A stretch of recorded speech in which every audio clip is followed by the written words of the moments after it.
1절부터 13절까지 기도하겠습니다. 여호와 하나님 아버지, 감사하고 찬양드립니다. 아버지 앞에 아버지의 아들들이 아버지를 만나기 위해 다시 한번 십자가 앞에 무릎 꿇습니다.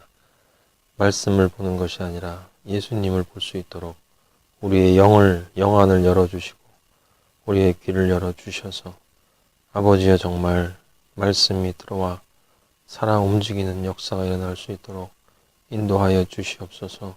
우리 안에 계신 아버지 성령님 도와주시고 정말 지혜로 예수 그리스도이신 그 지혜가 우리의 마음의 일부가 되어 생명의 씨앗이 30배, 60배, 100배의 결실로 온전하게 맺어질 수 있도록 인도하여 주시옵소서.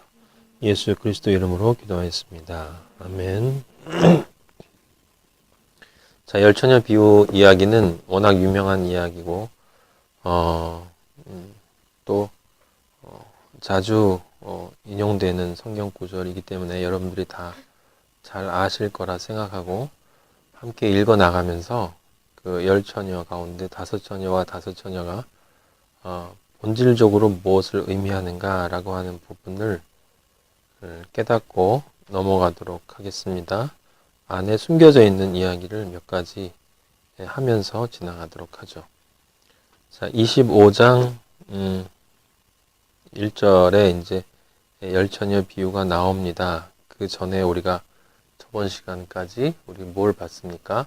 예수 그리스도께서 이제 말세에 대한 이야기를 하셨어요. 마지막 때에 가 언제 올 것이다, 어떻게 될 것이다 라고 하는 이야기들을 다 하셨고 징조가 무엇인지 또 얘기를 해 주셨어요. 그래서 우리 그리스도인들은 항상 영육혼의 온전체이기 때문에 그 징조라고 할 때 세상에 이 가짜들이 이야기하는 것처럼 눈에 보이는 징조에 매달려서 눈에 보이지 않는 징조를 보지 못하는 그런 어리석음을 범하지 않는 존재가 우리 그리스도인이다. 그리스도인은 그리스도가 보는 것을 봐야 한다라는 거고, 하나님은 영이시기 때문에 영의 봄을 바라볼 수 있어야 한다. 그래서 우리는 보이지 않는, 세상에는 보이지 않지만 우리 그리스도인의 영의 눈에는 보이는 그 징조를 보아야 한다 라고 말씀을 드렸고, 그것이 그 두 가지 특징적인 것이 배도였고 또 하나는 사랑의 식음이었었어요. 간단하게 정리하면 이제 아버지 하나님에 대한 무관심이었고, 동시에 그 무관심은 그렇다고 온전히 언어적으로 무관심한 게 아니라 그 무관심은 어떻게 발생하냐면 하늘의 물과 땅의 물을 섞는 것을 통해서 발생한다 라고 말씀을 드렸습니다. 그래서 그때가 가까이 올수록 세상 사람들은 그 하늘에 있는 아버지를 세상으로 끌어내린다라는 사실을 여러분들이 잊지 마시고, 인간이 하는 일은 다른 것이 아니라 어떤 방식으로든 하늘에 있는 것을 온전히 인정하고, 내가 그 하늘로 올라가기 위해선 나를 부인하고 나를 쳐서 움직이지 못하도록 만든 다음에 이 독수리의 날개, 하나님의 그 날개에 업혀서 하늘로 올라가야 함에도 불구하고 내가 펄펄 살아서 그 하나님을 만나겠다고 그 하나님을 나 있는 이 땅에까지 손을 잡아서 끌어당겨서 내리치는 존재가 우리 인간이다 라고 말씀을 드렸어요. 그게 말세의 징조, 그래서 그것이 섞임이다 라고 이야기를 했습니다. 그건 점점 더 심해질 거다 라고 이야기를 또 우리가 아버지로부터 말씀을 들었어요. 그게 이제 징조였습니다. 오늘 그래서 25장부터는 그러니까 준비하라는 거예요. 그러니까 당연히 준비해야 한다는 거죠. 그때가 온 것을 볼 줄 알면 준비해야 한다. 계절과 날과 달의 절기는 다 분별할 줄 알면서 눈에 보이는 것의 변화는 인지할 줄 알면서 시대의 흐름, 시대의 변화, 눈에 보이지 않는 이 시대의 변화라는 게 무슨 제1물결, 제2물결 그런 걸 아는 게 아니라 그 제1, 제2물결 뒤에 있는 진짜 영적 시대의 변화를 너희는 왜 읽지 못하느냐 하는데 우리는 그걸 읽을 수 있고, 그래서 지금 인류가 마지막 예수 그리스도께서 오시는 그 십자가의 융합의 시대로 지금 다가가고 있다라고 제가 여러분들에게 분명히 말씀을 드렸습니다. 많이 남지 않았다. 그래서 예수 그리스도는 우리에게 오늘 저녁에 아들들아 준비하라 라는 말씀을 주시는 거예요. 첫 번째로 준비하라. 한 번 이야기하시는 게 아니라 여러 번 반복해서 이야기하시는 건 그만큼 중요하다는 거죠. 한 번 들어가면 끝장이기 때문에. 참 인간이 신기해요. 이제 아무리 들어도 그걸 실감을 내지 못한다는 건 진짜 신기한 일인데, 저 자신부터 참 그만큼 우리는 땅에 연연하고 있다라고 하는 증거이기도 하겠죠. 그때에라고 하는 건 이제 당연히 그 마지막 때를 이야기하는 거고, 정확히 요즘이에요. 요즘. 천국은 마치 등을 들고 신랑을 맞으러 나간 열 처녀와 같다. 보통 천국은 이것이다 라고 얘기하면 성경에서 얘기할 때 천국은 진주를 찾아 나선 진주 장사다. 그럼 진주 장사가 천국이고, 보통 주어와 그 뒤에 수어가 일치하는데 여기서는 지금 그게 아니죠.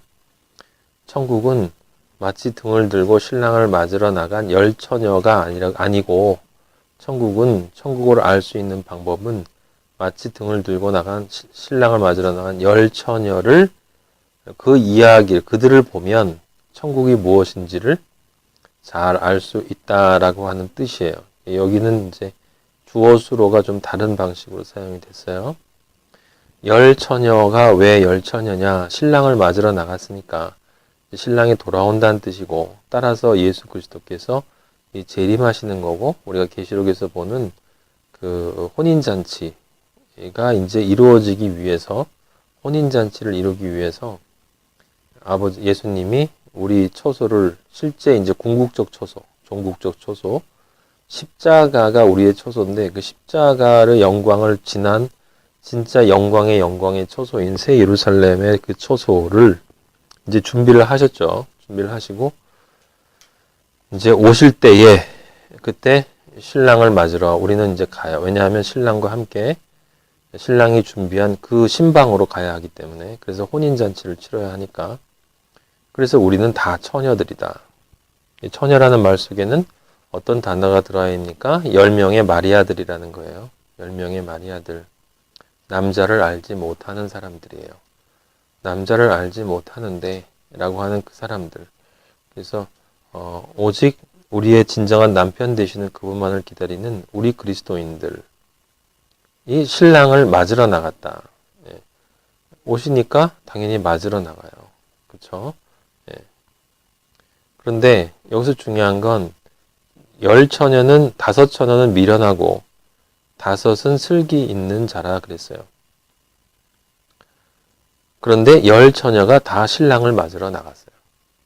그건 무슨 뜻이냐면 열 처녀는 기독교인들이란 뜻이고, 그 기독교인들 가운데 5은 미련하고 5은 슬기로운 자다라고 하는 뜻이에요.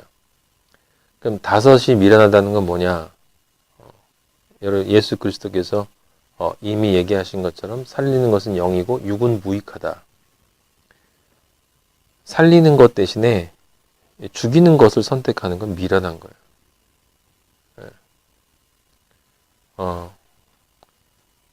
몸이 아픈 걸 알면서도 그 아픈 것을 가중시키는 것을 이렇게 먹는 사람은 미련하다고 그래요. 체중을 줄여야 되는데 계속 처먹으면 그건 미련한 거예요. 그거죠. 그러니까 육을 계속 먹으면 죽게 되어 있는데, 담배를 계속 피고 술을 계속 마시면 결국은 그렇게 되는데, 본인한테는 그게 굉장히 좋아 보이기 때문에 여기 신랑을 맞으러 나갔다는 이야기는 그것이 곧 예수 그리스도로 보였다는 뜻이에요. 육으로 예수 그리스도를 봤다는 이야기예요. 5은 슬기 있어요. 지혜로운 자죠. 지혜로운 자는 지혜가 그 안에 있는 자예요. 실제 예수 그리스도가 그 안에 있는 자. 그러니까 유일한 복이신 예수 그리스도가 있는 자니까 복 있는 자예요. 그 안에 복이 있는 자. 안에 복이 있어서 연합된 자죠. 그리고 미련하다라는 말에서 우리는 분명히 알 수 있어요. 십자가의 도가 멸망하는 자들에게는 어떻다? 미련한 것이요. 십자가의 도를 분명히 받는데 그것을 멸망으로 이끌어가는 거예요. 그러니까 미련한 거죠. 그럼 다섯은 미련하고 다섯은 슬기 있는 자다. 왜 여기 다섯이라는 말이 나왔겠는가? 다섯에 대해서는 우리가 이미 공부를 했습니다. 내 영혼육, 내 존재의 동서남북, 내 자리에, 내 세상에 생명의 씨로 떨어지신 예수 그리스도. 그러니까 지금 무엇이 나오는 겁니까? 씨 뿌리는 비유가 나오는 거예요. 씨를 뿌리러 나간 자가 천국이에요. 그 씨로 떨어진 그 존재가 성령의 씨가 또 천국이야. 그래서 넷의 내 존재 안에 다섯으로 그 하나의 생명의 씨가 예수 그리스도의 씨가 떨어졌어요. 근데 하나에게는 그 다섯이 씨가 생명의 씨가 내 안에 떨어진 생명의 씨, 즉 성경에 있는 이 말씀이 한 놈에게는 선악과로 보이고 한 놈에게는 십자가로 보이기 때문에 전자는 미련한 존재가 돼서 다섯의 멸망의 존재가 되고 후자는 다섯의 생명의 존재가 돼요.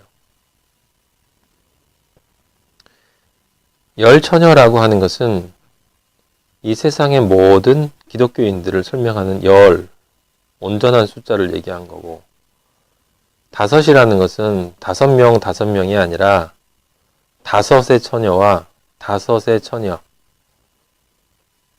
생명으로 받아들이는 존재와 죽음으로 받아들이는 존재를 나타내는 거예요, 여러분. 그래서 미련한 자들은 다섯의 존재인데 늘 그것이 거치는 돌이 되는 거예요. 부서뜨리게 하는 돌이 되는 건데, 그래서 성경에 나와 있는 것처럼 돌짝밭과 가시덤불에 떨어진 길가에 떨어진 존재들이 그들인 거예요. 그들이 5명의 처녀들, 다섯의 처녀야. 다섯의 처녀. 이 세상에는 모두 10의 처녀밖에 없어요. 모두 처녀들밖에 없는데, 근데 실제로는 정작 따져보면 그런 의미에서 보면 10의 처녀지만 5의 처녀는 아니고 5은 처녀인 척하는 인간들이고, 딴 놈이랑 결혼해서 이미 살고 있으면서 처녀인 척하는 5. 그 5은 생명의 씨가 아닌 죽음의 씨로 받아들이고, 그래서 선악과로 즐기면서 받기 때문에 결국은 미련한 자가 되는 것이에요. 결론적으로 미련한 자가 되는 거고, 근데 이 미련한 자가 세상 사는 동안에 굉장히 지혜롭게 보입니다. 그것을 여러분이 꼭 기억하셔야 돼요. 그리고 5은 슬기로운 자다. 5의 처녀는 그리스도의 오른쪽에 있는 죄인은 슬기 있는 자인 게, 왜냐하면 결국은 지혜로운 자로 판결이 날 것이기 때문에 그런 거예요. 근데 이 지혜로운 자가 과정 속에서는 오히려 미련한 것으로 보인다. 그래서 다수의 눈에는 미련한 것으로 보이기 때문에 이들은 그 다수에 의해서 핍박을 받을 수밖에 없다라는 것을 우리는 다 이 문장에서, 이 성경의 말씀에서, 우리 주님이 해주시는 말씀에서 추측할 수가 있습니다.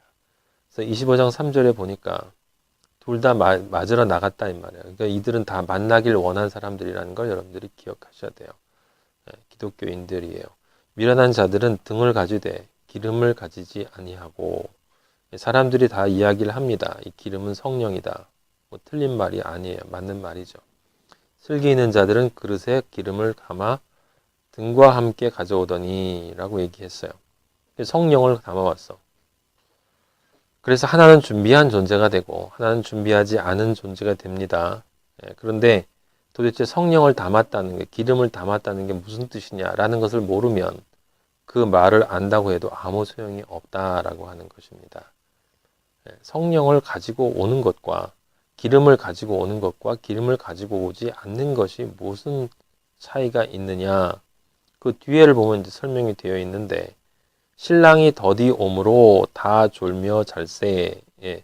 그러니까 이제 깨어있는 다섯의 처녀는 깨어 있었던 게 아니라 깨어있는 다섯의 처녀가 졸았어요. 깨어있는 다섯의 처녀도 졸았고 깨어있지 않은 다섯의 처녀도 졸았어요. 둘 다 졸았다. 그렇다면 아버지가 깨어있으라 13절에 그런즉 깨어있으라 라고 하는 말은 도대체 무슨 뜻이냐. 둘 다 졸며 잤는데 하나는 깨어있다는 것으로 인정을 받았다는 뜻이고 다른 하나는 깨어있지 않은 존재로 인정을 받았다라는 뜻이죠. 그러면 졸며 잘세, 내가 졸았음에도 불구하고 신랑이 왔을 때 내가 깨어있는 존재로 인정해 주는 것은 당연히 우리가 추측해 볼 수 있는 것은 기름을 준비하고 있었다라는 것으로 생각해 볼 수 있어요. 근데 기름을 준비하고 있었다. 그래서 깨어있는 것으로 인정해 준다라는 건 도대체 무슨 뜻일까? 깨어있음이라고 하는 것은 깨어있음이라는 상태가 아니라 깨어있음으로 아버지로부터 인정받는 존재예요. 깨어있으라라는 뜻은 너희들이 깨어있으라는 뜻이 아니라 너희들의 생각으로 깨어있으라는 말이 아니라 너희들 추측으로 깨어있음이 뭔지를 상상해서 하라는 말이 아니라 아버지가 깨어있다고, 그 깨어있다고 아니고 깨어있는 존재로 해요. 여러분 항상 존재라는 사실을 기억해야 돼요. 믿음은 믿는다라는 게 아니라 믿는 존재라고 얘기했어요. 소망도 소망한다가 아니에요. 소망하는 존재지. 사랑도 사랑하는 존재예요. 그리스도 이 진리의 안에서는 모든 것이 존재의 문제이지 마음의 특정한 상태의 문제가 아니라는 걸 여러분들이 꼭 기억하고 계셔야 됩니다. 그러니까 깨어있음으로 아버지로부터 인정받는 존재가 깨어있는 거예요. 내가 깨어있는 게 아니라 아버지가 깨어있었다라고 인정해주는 존재가 그게 깨어있는 거다. 그렇기 때문에 아버지가 인정해주는 존재는 우리의 관점에선 졸고 있을 수 있다는 거예요. 세상적 관점에선 충분히 우리는 졸 수 있다라고 하는 거죠. 그런 게 문제가 아니라고 하는 거예요. 우리가 바라보는 관점이 문제가 아니라 아버지가 바라보시는 관점이 중요하다. 더디 온다라는 것도 역시 우리가 느끼는 생각이에요. 더디 오신다라. 왜 늦게 오실까? 그 다음에 6절에 보면 밤중에 소리가 나되 그랬어요. 예수 그리스도는 밤중에 오세요. 어두움 속에서 오십니다. 왜? 세상에 더 이상 빛이 없어지면 아버지가 오실 때예요. 빛이 없는 상태, 흑암의 상태로 들어가면 이제 아버지가 오세요. 신랑이로다 라고 하니까 맞으러 나오라 하매 이에 그 처녀들이 다 일어나 등을 준비할세. 다 일어났습니다. 다섯은 안 일어난 게 아니라 다 일어나서 준비했는데 25장 8절이 중요해요. 미련한 자들이 우리 등불이 꺼져가니 너희 기름을 좀 나눠달라 하거늘 슬기 있는 자들이 대답하여 이르되 우리와 너희가 쓰기에 다 부족할까 하노니 차라리 파는 자들에게 가서 너희 쓸 것을 사라. 그래서 어떤 분들은 이 사람들이 나가서 사왔거든요. 기름을 사왔단 말이에요. 그러니까 기름을 가지고 있었냐라는 게 중요한 게 아니다라는 뜻이 된다. 이렇게 해석을 하는 사람도 있는데 사실은 이제 그건 정확한 것이 아니고 기름만 봐도 첫 번째 기름은 아버지가 오셨을 때 사용되어질 수 있는 기름이죠. 그죠? 그러니까 첫 번째 기름은 아버지가 원하시는 기름이에요. 아버지가 원하시는 기름. 두 번째 기름은 이들이 나가서 사서 가져온 이 기름은 아버지가 원하는 기름이 아니라 우리가 생각할 때 아버지가 원할 것이라고 추측하는 기름이에요. 그러니까 아버지는 전혀 관심이 없어요. 그러면 사왔는데 당연히 불을 펴서 켜줘야 되는데 그건 켜봤자 흑암이에요. 빛을 내지 못하는 아버지의 빛을 내지 못할 기름이기 때문에 그럴 수밖에 없다라고 하는 것입니다. 저기 8절하고 9절을 여러분 잘 보셔야 돼요. 미련한 자들이 얘기했어요. 좀 나눠줘라. 이게 참 좋은 거 아닙니까? 서로 나눠줘서 같이 갈 수 있으면 좋잖아요. 그런데 슬기 있는 자들이 대답하여 이르되 우리와 너희가 쓰기에 다 부족하다라고 하는 건 무엇입니까? 뭐 가는 길 여정이 긴 건가요? 그래서 불을 오랫동안 뭐 한 24시간 천국으로 달려가야 하기 때문에 기름이 부족할까 봐 너 못 나눠준다 이런 뜻입니까? 네? 그런 뜻이 당연히 아니겠죠. 우리와 너희가 쓰기에 다 부족하다. 이 말이 무슨 뜻일까? 이것을 여러분들이 이해하기 위해서는 우리가 구약에서 봤던 그 어디냐 열왕기상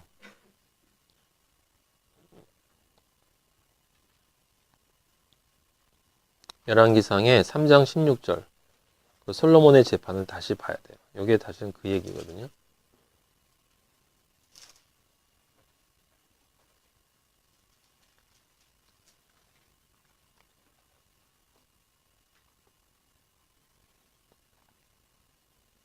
그때 창기 두 여자 13장 16절이에요.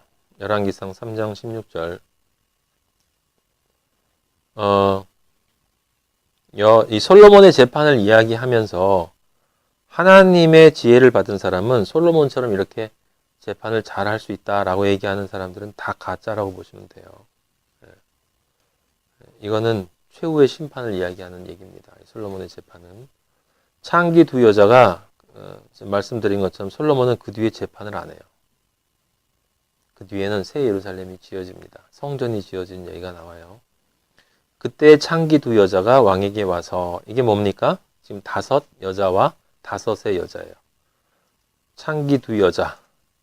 아버지를 예수 그리스도를 떠나서 사탄에게 자기 몸을 더럽혔던 하지만 은혜 안에 예수 그리스도 앞에 오게 된 두 여자가 있어요.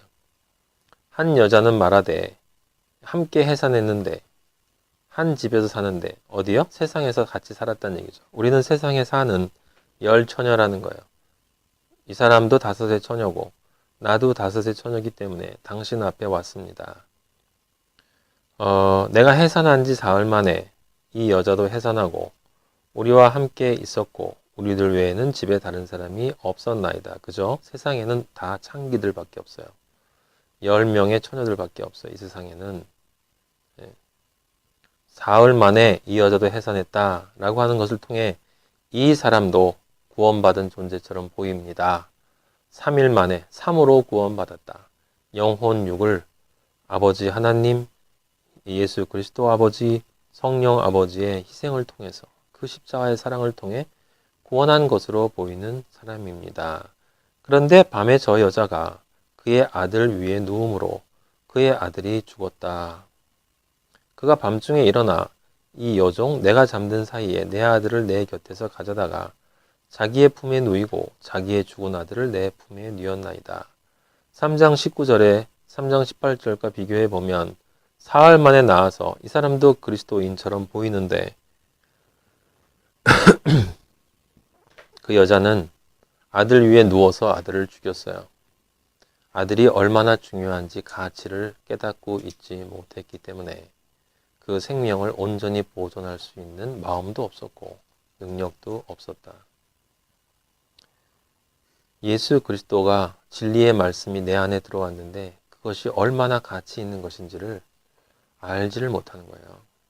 그래서 말씀을 받아서 씨가 들어와 생명이 되었음에도 불구하고 그 생명을 그래서 생명을 낳아서 이제 새롭게 내 인생을 새롭게 시작했음에도 불구하고 그 아들을 내 스스로 정말 가치 있는 것을 여기지 못하고 그 아들을 죽여버린다는 거죠. 이게 무슨 뜻입니까? 내가 그리스도 안에서 새 생명이 된 거예요. 내 옛자가 죽어서 아들로 내가 다시 태어났어. 그럼 새 생명이 시작된 거야. 부활된 삶을 사는 거죠. 이제 믿음으로 나아서 제가 이제 진정 그리스도인으로 내 믿음대로 될지어다니까 네 믿음이 그리스도 안에 믿음이 됐으니까 이제 될지어다. 살아나가야 된다. 이 말이에요. 살아나가는데 살아나가는 삶 속에 내 안에 들어와 있는 그 예수 그리스도에 연합된 생명의 씨가 나는 이제 새로운 생명이 됐고 예수 그리스도 연합된 생명이 됐는데 나와 연합한 예수 그리스도의 생명, 그렇게 연합되어진 나의 존재에 대한 가치를 정말 그렇게 가치 있는 것을 여기지 못하기 때문에 죽였다 이 말이죠.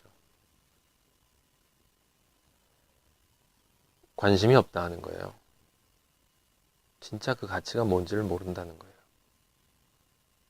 거기에 자신의 존재를 투자하지 않는다는 거죠.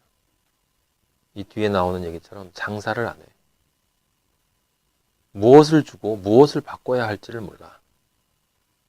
그래서 그리스도인이라고 하지만 아버지를 세상으로 끌어당겨서 생명이 된 은혜를 주셨음에도 불구하고 그 은혜의 가치를 모르기 때문에 그 아버지를 모시면서 늘상 생각하는 건 아버지가 내 인생에 먹고 사는 문제를 어떤 식으로든 인도해 주시겠지?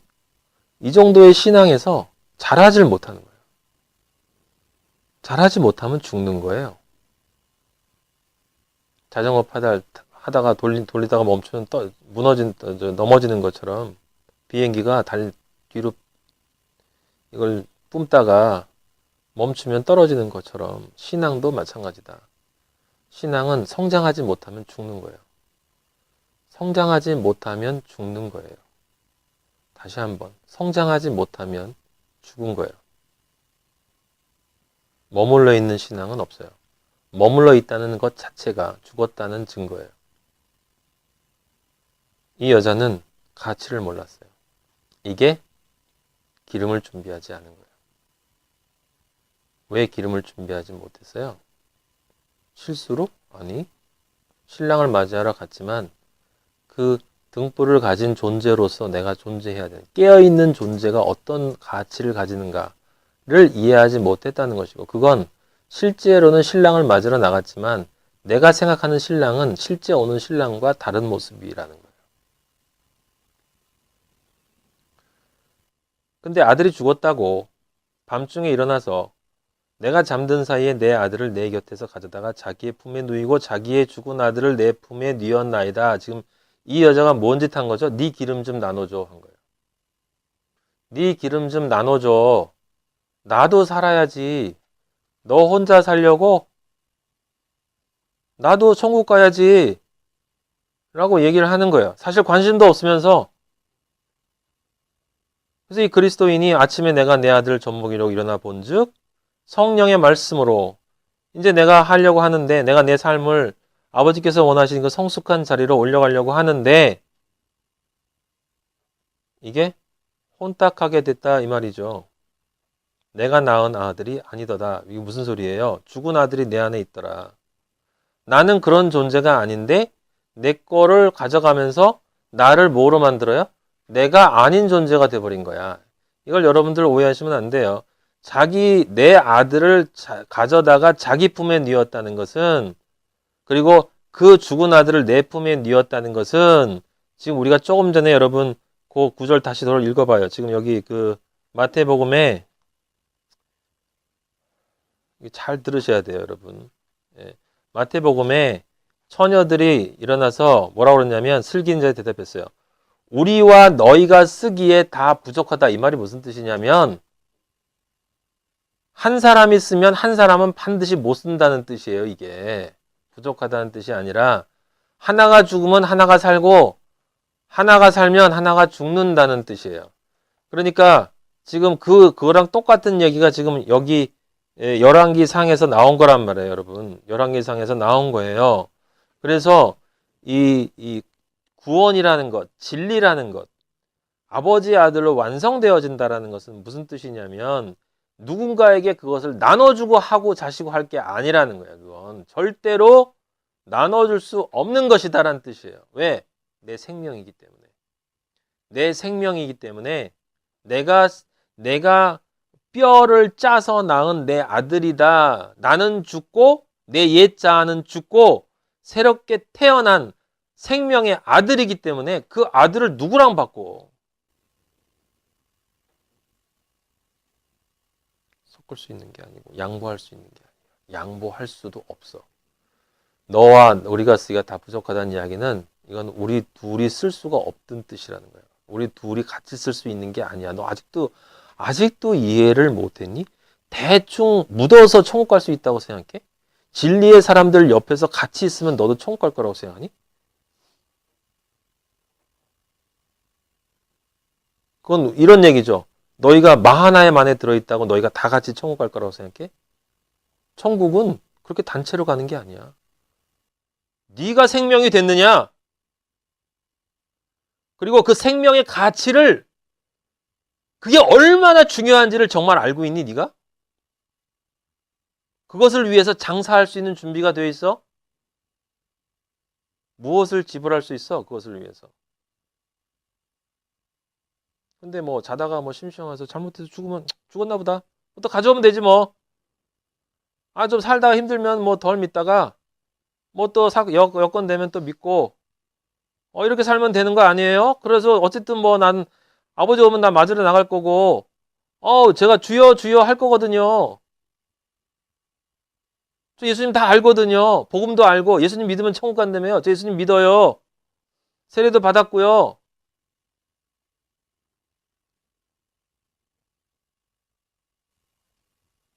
다른 여자가 얘기했어요. 당연히 거짓말하죠. 나도 살아야 하니까. 왕이 이르되 이렇게 얘기하니 칼을 내게로 가져오라. 칼을 왕 앞으로 가져오라. 반씩 잘라주라. 3장 20절에 뭐라 그럽니까? 열왕기서 하면 그 아들을 위하여 마음이 불붙는 것 같아서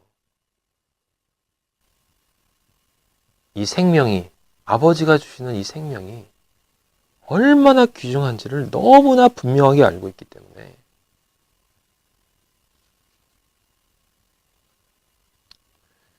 바울이 기도했어요. 내가 저주를 받아 죽는 한이 있더라도 우리 민족 이스라엘이 구원을 받을 수 있다면 그 기도를 했어요. 이 어머니가 그리스도인이기 때문에 아버지 차라리 저를 지옥에 보내시고 저 사람에게 생명을 주시옵소서.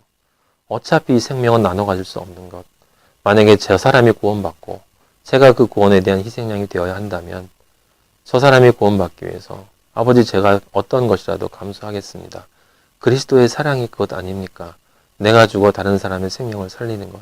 저 사람은 지금 구원이 뭔지도 모르고 자기가 무엇을 원하는지도 모르고 어떤 신앙생활인 것도 이해하지 못하고 그리스도인의 삶이 무엇인지도 못하고 아무것도 모르는 저 사람이 생명을 얻어서 그리스도인이 될 수만 있다면 그에게 주십시오. 그를 구원하여 주십시오. 다른 여자가 뭐라고 그래요? 아이 뭐 그냥 잘라요. 대충 나눠주세요. 저 사람도 뭐 좋은 마음인데 구원받게 해주세요. 아이 뭐 착하게 살았잖아요. 교회 열심히 했는데요. 뭐 말씀도 많이 전했어요. 저 사람도 주고 나도 주고 그게 나누란 뜻이에요. 나눌 수 있는 준비가 된 사람은 가질 수 있는 준비가 안 된 사람이에요.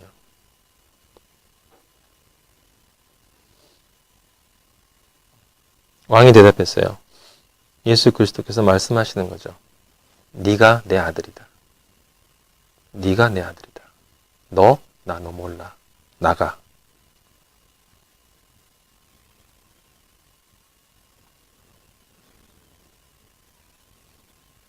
이게 솔로몬의 지혜예요, 여러분. 어떻게 들으셨어요, 지금까지?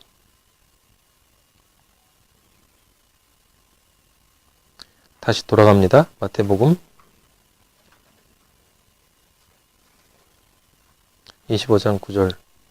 슬기는 자들이 부족할까 하노라. 차라리 파는 자들에게 가서 너희 쓸 것을 사라 하니 너희는 이것이 무엇인지를 알지 못해. 그냥 너희는 너희 원하는 대로 살 수밖에 없어 라고 얘기해 주는 거죠. 나갔다 들어와요. 준비하였던 자들이 뭔지 알겠죠? 그 생명의 가치를 아는 자들이에요. 그 생명을 간절히 원하는 자. 그냥 성령을 준비하고 있어라. 그런 말 누가 못해요? 기름을 들고 있어야 되는데. 성령을 준비하고 있어야 되는데. 깨어 있으래. 뭐 그렇다죠. 깨어 있으세요! 그렇지. 깨어 있어야지. 지금 깨어 있으라고 하면서 자고 있으면서 말하는 놈이나 듣는 놈이나 콜콜 자고 있으면서 서로 깨어 있어. 깨어 있어. 깨어 있어. 이렇게 깨어 있으게. 깨어 있는 사람은 예수 그리스도의 십자가가 얼마나 진짜 가치가 있는지를 아는 사람이에요. 그 십자가를 통해서 나온 내 생명이 얼마나 가치 있는지를 아는 사람이에요.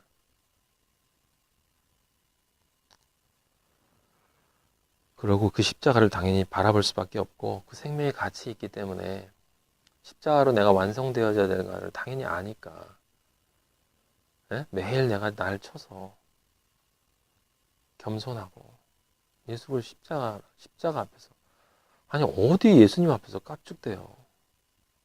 뭐가 잘났다고 뭐 좀 안다고 성경을 뭐 좀 인격이 됐다고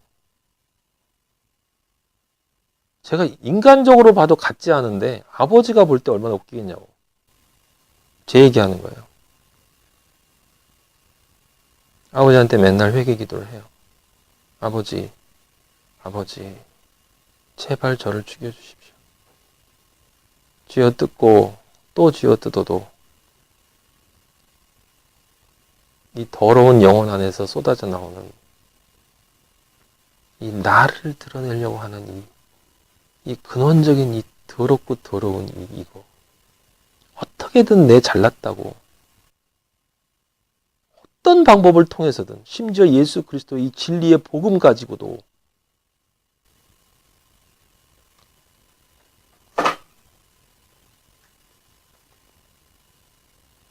내 자신을 바라보면 언제나 바뀔까? 아버지 정말 어떻게 해요? 이게 어떻게 해야 이게 도대체 아버지 정말 아버지가 원하시는 이 진리를 정말 아끼는 이 오해 처녀로 그 생명을 낳은 생명을 그 생명이 너무나 귀하기 때문에 아버지 심지어 나를 박해하는 원수가 구원되기를 바라는 그리스도의 그 생명이 얼마나 가치 있는지를 알기 때문에 그러기 위해 나를 매일 쳐서 복종시킨 그 바울의 길을 언제나 진심으로 따라갈 수 있겠습니까, 아버지? 언제나 정말 진짜 그리스도인이 될 수 있겠습니까, 아버지? 모르면은 괜찮은데 이 성경을 다 아는데 모르고 있으니 그게 더 문제라는 거예요. 말들을 다 아니, 다 아는 것 같아. 아무것도 몰라.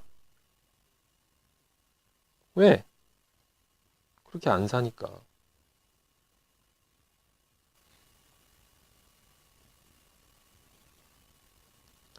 신앙 가지고도 경쟁하고.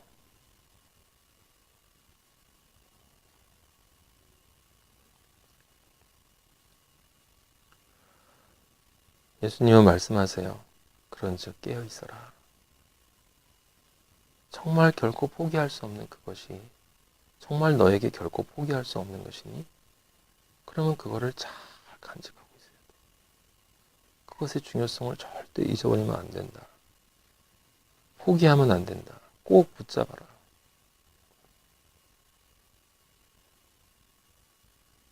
너희는 그날과 그때를 알지 못한다. 그날과 그때를 알지 못하기 때문에 깨어 있으라는 것이 아니죠. 사실은 깨어 있으면 그날과 그때에 대해서 자유로워집니다, 여러분. 언제 오시면 어떻습니까? 난 이미 늘 깨어 있는 존재인데 내 안에 예수 그리스도가 있는데 이미 그날과 그때가 나에게 왔는데 무슨 또 그날과 그때를 기다립니까? 행복한 존재로 살아가는 존재가 되면 세상에 있는 많은 것들이 나에게서 더 문제가 되는 것이 아니라 늘 내 안에 가지고 있는 문제는 내 가지고 있는 이 마음과 육이 끊임없이 세상으로 가는 것을 보면서 이 아버지가 주신 이 생명을 그 생명의 가치를 잃지 않고 가야 되는 이 삶이 늦어지거나 아니면 중간에 잠시 끊어지거나 이럴 때 그 찢어지는 아픔을 느끼는 거예요. 다시 또 아버지가 은혜를 주셔서 느끼게 해주시거든요. 너의 원래 어디서 떨어졌는지를 잘 기억해라. 사랑하시니까 아버지에게 가까이 올수록 다시 한번 상기시켜 주시고 그건 물론 우리에게서 나오는 거지만 아버지는 그걸 드러나게 해주셔서 우리가 얼마나 부족한 존재이고 오직 은혜가 아니면 아버지께로 나갈 수 없는 존재라는 것을 느끼게 해주고 우리의 떨어진 자리를 기억하게 해주셔서 누가 되게 하려고 하는 겁니까? 바로 이 오의 처녀가 되게, 아까 그 생명의 가치를 아는 창기, 이제는 예수 그리스도의 신부가 돼서, 조금 전에는 창기였지만 이제는 이 우주에 누구보다도 영화롭고 존귀하고 보배로운 존재가 돼서 하나님 아버지가 보시기에 그런 존재가 돼서 살아가는, 영원히 살아가는 그런 존재가 되는데, 이 세상에 그거보다 더 가치 있는 것이 어디 있을까